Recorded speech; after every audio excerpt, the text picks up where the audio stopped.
Ito yung installation natin ng Nitree Pro dito sa XRM125 with relay to mga boss.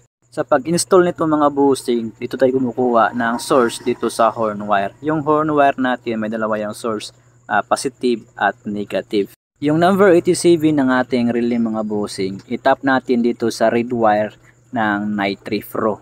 Ito yung positive ng Nitree Pro, yung red wire. Connected siya sa number 87 ng ating relay. Tapos yung number 85 ng ating relay mga bossing, ito yung negative ng ating relay. So ito ay nakakonik sa body ground. Ito sa akin mga boss, dito ko yan kinunik na sa negative ng horn wire. So dalawa kasi yung source dito ay negative at positive. So dito ko lang kinunik yung number 85 ng ating relay mga bossing.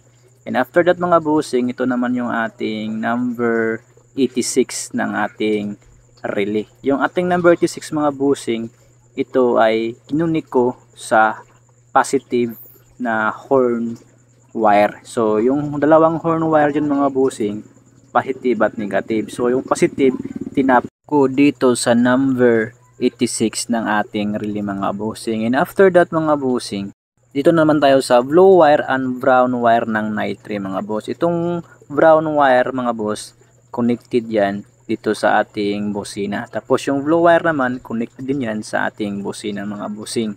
Tapos mga boss, yung number 30 ng ating relay mga boss, i-connect natin yan directly sa battery mga boss ha.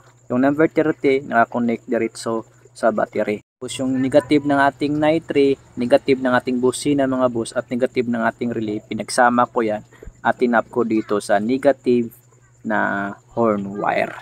So, di ba yung horn wires, dalawa yan, positive at negative. So, yung negative, lahat ng negative, pinagsama ko yan. Tapos, tunik ko dito sa negative ng ating horn wire, mga bossing ha. Yan lang yung po ang pag-install ng ating Nitree Pro dito sa Honda XRM. Applicable din to mga bossing sa any kind of motorcycle, mga boss. At ito yung sample na tunog mga bossing.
Kaya naman mga bossing, kung gusto nyo bumili ng Nitree Pro Music, just click the yellow basket mga boss. And that's all for today mga boss. Kapit natin to sa motor.